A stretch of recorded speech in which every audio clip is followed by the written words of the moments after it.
स्वामी दर्शन 1 September.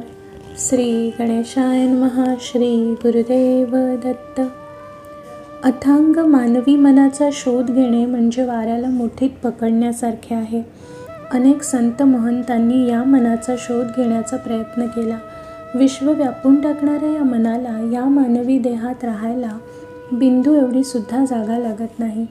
विश्व व्यापून पुन्हा दशांगुळे उघडणाऱ्या ह्या मनाला रोखणे मानवी अस्तित्वाला अशक्यप्राय होऊन जाते. क्षणोक्षणी उसळी घेणाऱ्या या मनाला काबूत ठेवायचे असेल तर एकच उपाय आहे आणि तो म्हणजे स्वामी समर्थांची अखंड जप. एकदा का मनाला स्वामींचा मधुर नामाची सवय लागली की उसळ्या मारणारे मन शांत होत जाते. विश्वाला क्षणात प्रदक्षिणा घालणारे हे चंचल मन स्वामींच्या चरणांशी निश्चित पडते. याचा सोपा अर्थ असा की ह्या आपल्या मनाला स्वामींच्या चरणांशी अर्पण करायचे आणि निवांत आयुष्य काढायचे. एकदा मन शांत झाले की करीत असलेल्या स्वामींच्या जपाला चंदन गंध सुटतो. जगत असलेल्या आयुष्याला प्रसन्नता लाभते. पृथ्वी जशी सूर्याभोवती एका विशिष्ट वेगाने फिरत राहते तसे आपल्या मनाला स्वामींच्या विश्वव्यापी अस्तित्वाभोवती सतत फिरत ठेवावे लागते. एक लक्षात ठेवा की सूर्याभोवती फिरणारी पृथ्वी प्रथम स्वतःभोवती फिरते आणि मग ती सूर्याला प्रदक्षिणा घालते.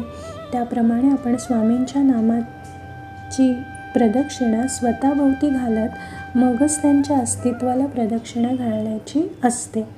विचार समजून घ्या. जोपर्यंत आपण स्वामींच्या जपात स्वतः विरघळत नाही तोपर्यंत स्वामींना प्रदक्षिणा घालणे महाकठीण कर्म आहे. काया वाचा मने हा जप स्वतःच्या रक्ताभिसरणात प्रथम मिसळून जावा लागतो. देहभान त्यासाठी संपुष्टात यावे लागते.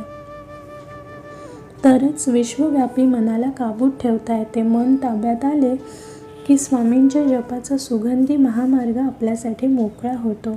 माझ्या प्राणप्रिय स्वामी भक्तांनो, स्वामींचे स्मरण आनंदाने तेव्हा मनात घुमते जेव्हा मन स्वामी नामाव्यतिरिक्त कुठेही हुंदडत नाही. ह्या चित्ताला स्वामींपाशी रेंगाळायची एकदा का सवय झाली की आयुष्यातले सर्व प्रश्न सुटतात. एवढे लक्षात घ्या म्हणजे झाले.